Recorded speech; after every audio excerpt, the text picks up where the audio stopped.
So we're going to have a look at a recent piece completed by one of my students who's either 12 or 13 years old.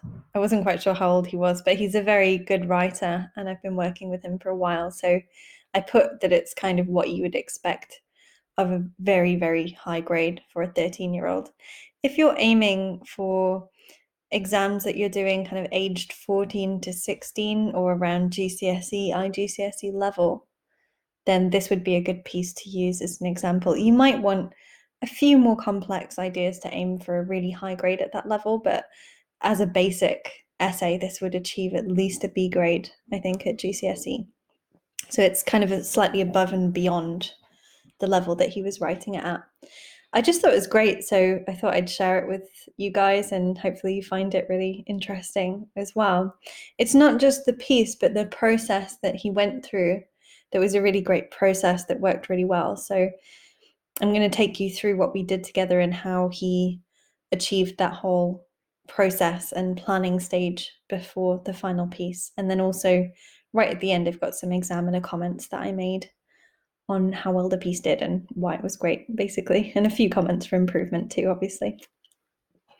So the prompt is really interesting. I personally remember doing this in a school exam and drawing a blank and freaking out, not really knowing what to put for this question. It's such a broad question. So the prompt is describe your nightmare world. It could literally be anything. And he was really struggling at the beginning because he didn't really know what would be a good thing to describe or what was sort of suitable for this question. So before we start, if you like, if you want to kind of write along with this lesson, you can jot down some ideas of what your own nightmare world would be and how you would describe that. So remember, it's a descriptive piece. You're not doing the whole story. You're not trying to develop too much or create too much action and direction in what's going on. You should aim for sort of a static image that's basically describing your world without too much movement or change as you go through.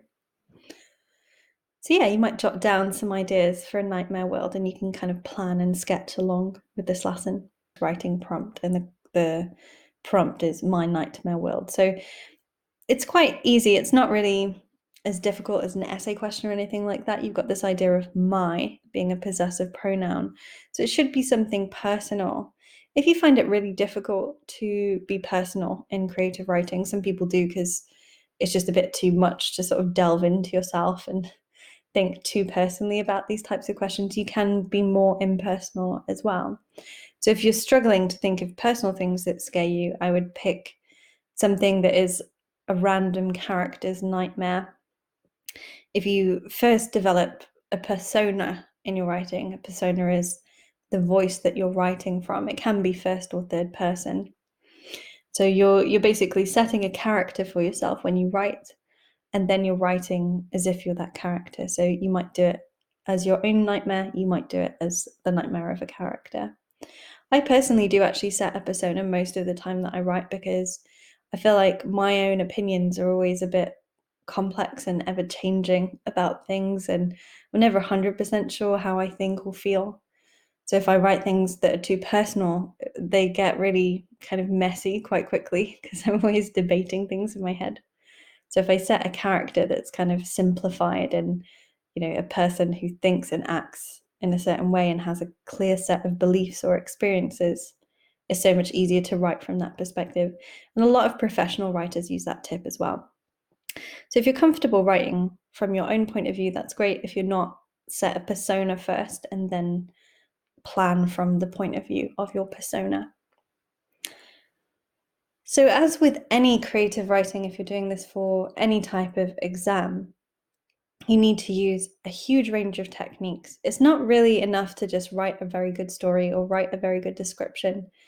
That by itself can make a great story, but it won't give you a great grade. It won't transfer into good marks on a paper.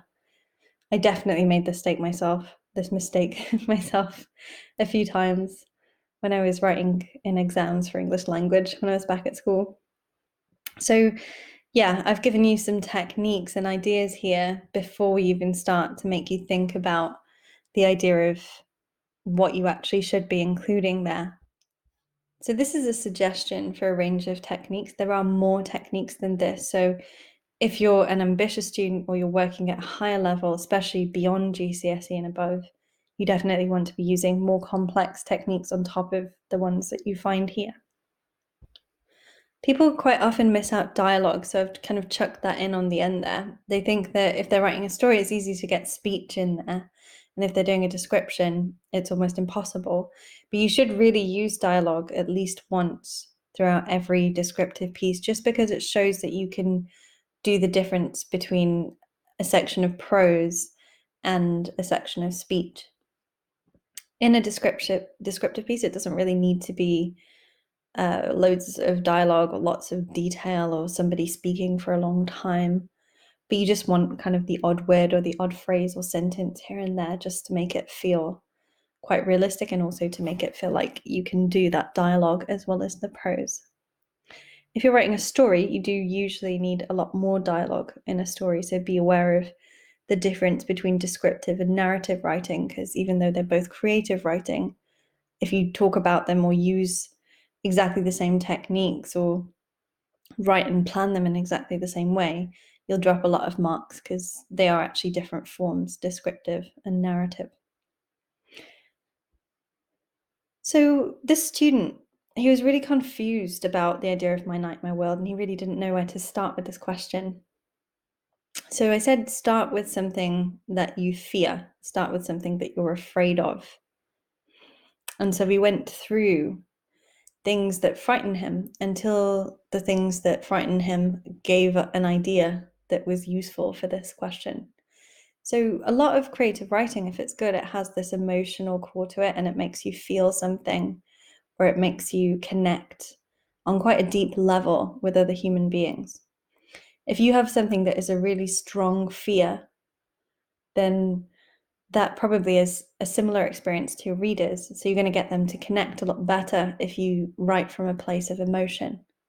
So rather than just thinking, oh, I'm going to put the emotion of fear in my descriptive writing, start from a point of view where you're acknowledging something that is a fear of your own, or like I say, if you've got a persona, a main fear of that persona. So you can turn those fears into frightening stories, or if you prefer, you can also turn them into humorous stories. So for example, one of my nightmare worlds would be if I wake up and I get exam results and I've failed everything. That would definitely be a moment of panic for me. Or I had a friend once who's terrified of wasps, and there was a fly in my room once, and he was just running around trying to hide everywhere, and he's a fully grown man. And it was strange to see him reduced to, absolute quaking, trembling fear by something that wasn't even a wasp. He just thought it was a wasp in his head. So you can have situations that are humorous or situations that are tense. And people tend to have a bit of a preference. So some people like to write from a point of view of horror or things that are frightening. Other people like to write from a point of view of comedy, things that are kind of lighthearted, entertaining. So you can choose the angle and the tone that you want to go down as well.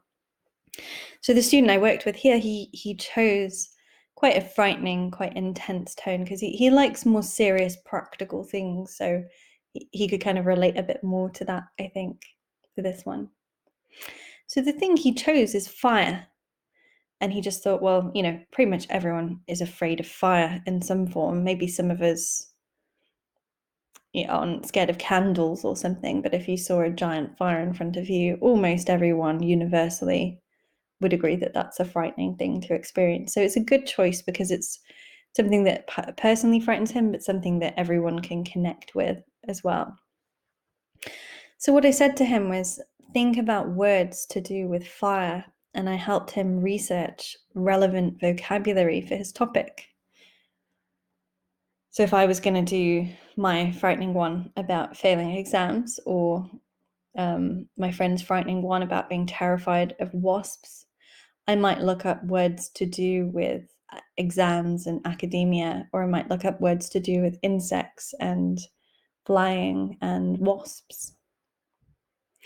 So you want researching relevant vocabulary to be one of the first things that you do, because if you have a really good set of words to use that are a little ambitious and they're a little beyond what you normally would use for this level, then it's going to really help you get to a very top level mark, because it will deliberately convey to the examiner that you're trying very hard and you're going beyond your natural range of vocabulary.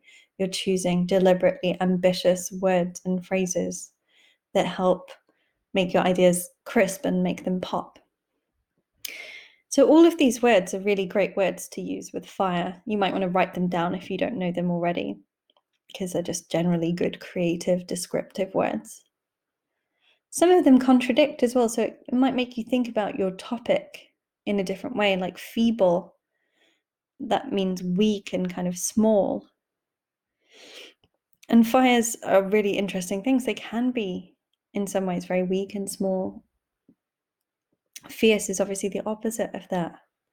Some things are positive connotations and other ones are negative connotations. So luminous is usually a positive thing, something that's glowing with light. And ruthless is a negative connotation. It's something that's quite powerful and merciless and quite brutal. So the words that you choose should start kind of sparking in your own head lots of ideas about the type of story that you can write and the way that you can characterize the thing that is going to be the core central idea of your nightmare. Along with planning those vocab ideas, you also want to think about thoughts. You want to think about these ideas. So think about things that you are personally afraid of, explore your own fears or your character's fears, and try to make it an authentic experience of some kind. If you don't really have much that you're afraid of, you might want to pick somebody you know that has a fear that might be an irrational or rational fear, and then write from their perspective. You want to refine your concept. So after you've got your general idea, you kind of expand and you start thinking generally and exploring, and then you refine everything down and kind of simplify and streamline all of your chosen focus topics. So in this case, the student chose the topic of a village on fire. He had loads of concepts for it and loads of ideas. And he didn't choose all of the things that he thought. He had more ideas than he needed, and he refined it down. And that's a really important process for creative writing, because if you just write every single thing that comes into your head, it ends up really messy. It's the same with an essay or the same with any type of creative process that you do. So you want loads of ideas. You want to kind of experiment and explore, and then be very evaluative and very selective of your material and refine it down so that the ideas become precise and focused.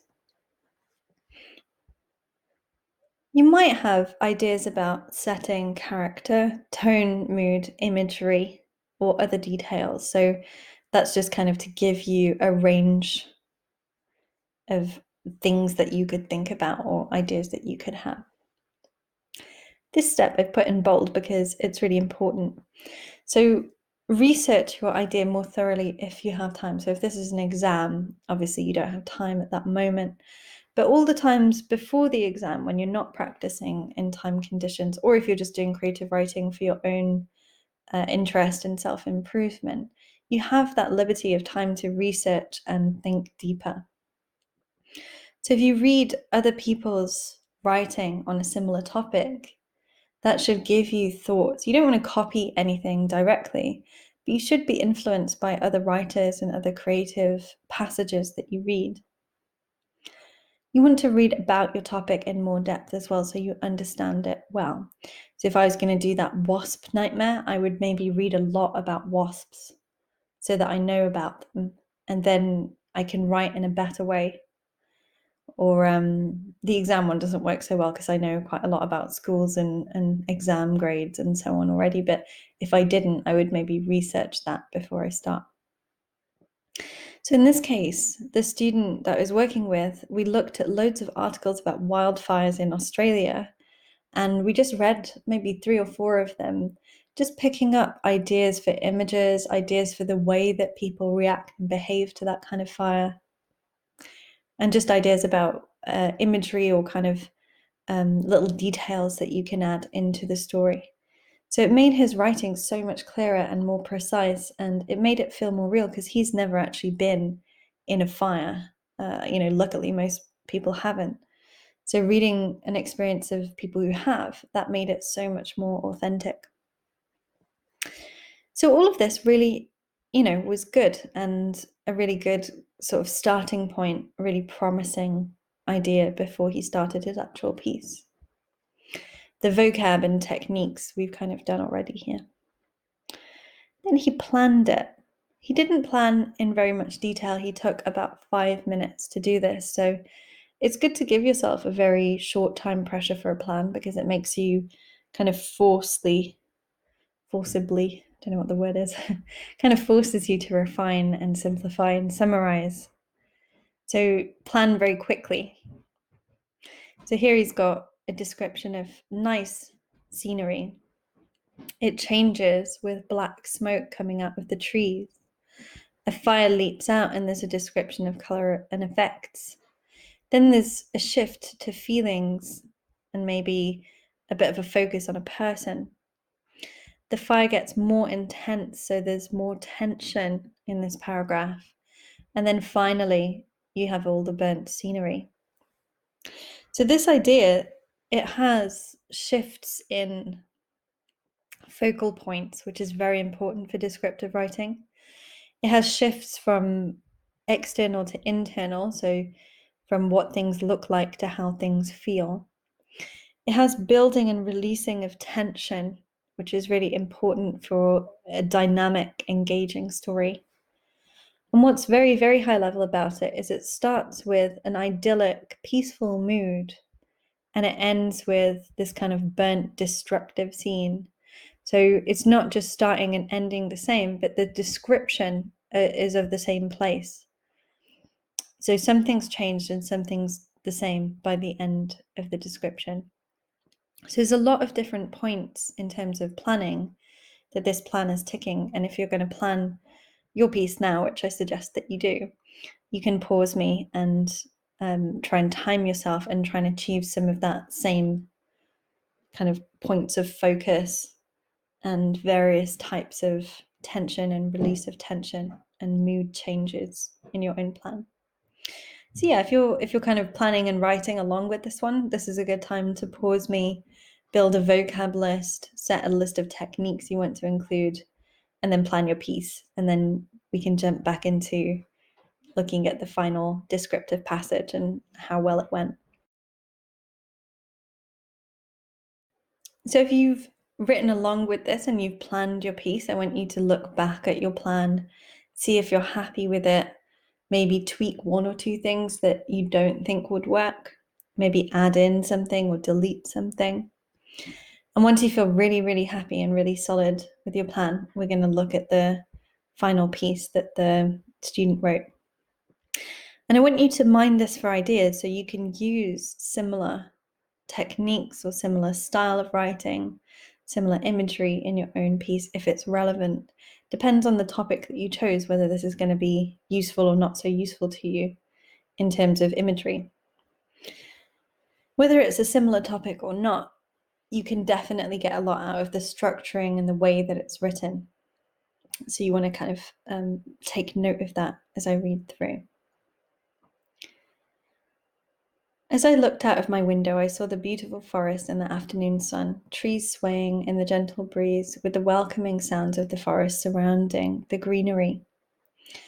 Birds singing, the flowing river glistening in the sunlight, and people walking around enjoying the serene day.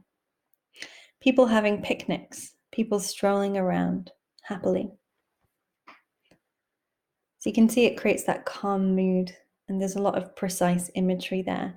There's a little bit of repetition and some of the words could be more complex, but it's a very good way to start a descriptive piece. But suddenly I began to smell a pungent, bitter odor, an acrid smell, which made me flinch as I began to cough. I looked back up and saw black, thick smoke oozing out of the dense canopy of the trees, spreading out into the open sky. It enveloped the whole of the town, a darkening mass which blocked out the sun. I was shocked and confused. What was this mysterious coal-black fog shrouding the entire town? So there's a sense of smell coming in here. So we have what's called olfactory imagery. Pungent is a very good word. Acrid, oozing. There's very specific word choices here. Enveloped. And at the end, there's a demonstration of really great punctuation. So shocked and confused, colon. And then we're given a rhetorical question. What was this mysterious coal-black fog shrouding the entire town? In some ways, the idea of a smoke and a coal-black fog, it kind of reminds me of Victorian writing as well. So in some ways, it might be the student picking up on things that he's read before to do with smoke and how it affects buildings that you can find in Victorian literature. So it's good to draw on sources from your past and things that you've read, seen, or experienced, and put little fragments of those into your writing. It always makes it a lot stronger and more powerful. At once, dark orange flames sprang out of the forest, leaping from tree to tree. Embers sparking out everywhere, trees collapsing, scorched and blackened from the rage of the fiery inferno. The picnickers leapt up, dumbfounded by this sudden drastic event, abandoning all their possessions on the forest floor, and sprinted away from the field surrounded by the fire. So more drama going on, something changing a little bit, more of a focus on the humans. So the shift in focus is a very important technique to get in there with descriptive writing. As the fire neared closer, I began to feel its heat and began to sweat and shiver, trembling at this horrible scene. Now I could see frantic shopkeepers evacuating from their shops, fleeing from this disaster. I watched a lone dog, probably lost from its owners, eyes widening as it was engulfed by the smoke. Now I have a lot of pet dogs, so this was kind of an emotional line, I think, for me. Yeah, it made me feel kind of sad and empathetic because I really like dogs personally. But if you can write something that makes your reader feel an emotion as you're writing, that is a sign of a good piece of work. So as I was reading this line, I thought that is so sad and really bleak and dark, but it's also very powerful, and it does make me feel something quite strongly, that there's this dog getting covered in smoke and he's lost, and you don't really know what happens to him, or it, as he's called in this piece. So it's a sign of sort of vulnerability and helplessness. It's kind of symbolic in some ways. And it's also a really, really clever shift in focus, because we've looked at the picnickers and the shopkeepers and groups of people doing things en masse. And now we've got a single solitary lone dog by itself. So there's a huge contrast there between the general chaotic behavior of the people and the single solitary behavior of this dog. So I think that's a very well written paragraph, and there's indication of a really high level there, even though it's sad. Sadly, it only got worse. The wind blew, fire sweeping across the whole forest, towering above it, 6 meters tall. The reds and oranges swirled in the blaze, growing larger and covering the entire forest. But then, starved of wood, slowly it began to shrink down, leaving the shocking scene behind. So an increase of tension and then a release of tension at the end of this paragraph. Starved of wood is a particularly good phrase, very personal, I think, a kind of personification of the fire.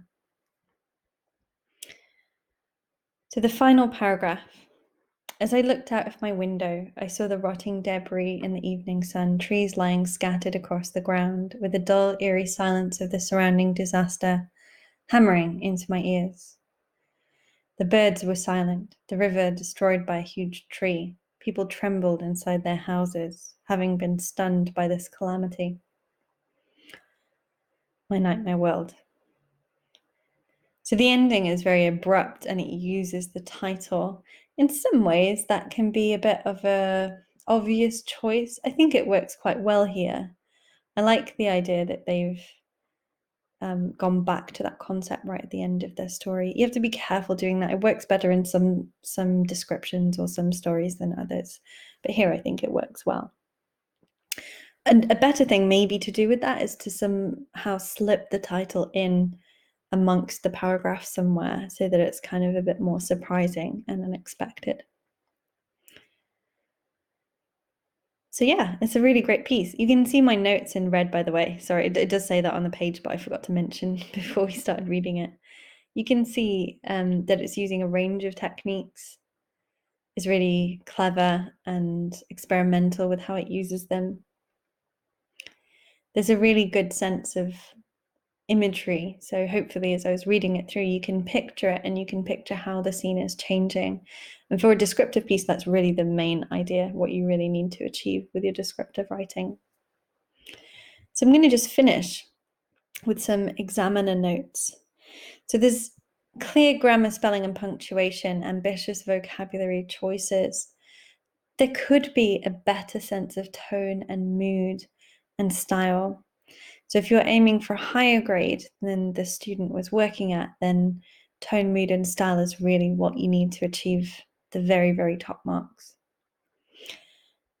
In other lessons, I will describe and explore how to use tone, mood, and style in more detail. So feel free to kind of look through the lessons for those sections.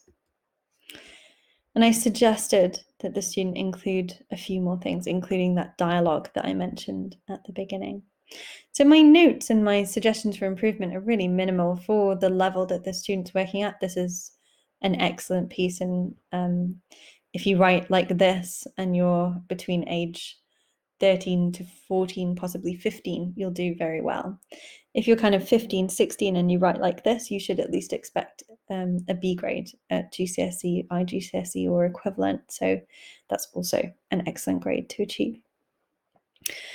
So if you're writing along with me, what I want you to do is write your piece now. You might write it in chunks, a paragraph at a time, and kind of evaluate, look back on your paragraph, see how happy you are with it. Or you might just burn through it and write it in one go. There is a rule with writing that it's good to just get it all out in one go. So I try and do that myself as much as possible. It always depends on how much time you have. Either way, once you've finished the piece, I want you to try and be your own examiner and comment a few things at the end about what you did well and how you can improve.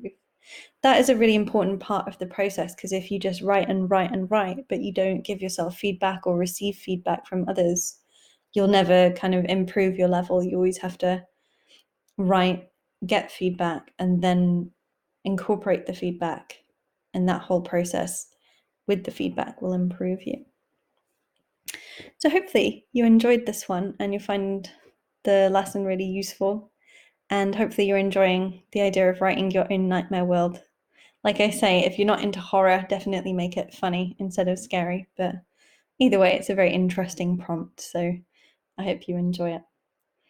If you feel like sending me your pieces, you always can as well, because I'm always really interested to see what people write from Scribbly. So yeah, feel free to do that if you're confident enough or you're happy with your piece. And yeah, thank you for listening with me, writing with me, and hopefully you enjoyed the lesson. And I'll see you guys soon.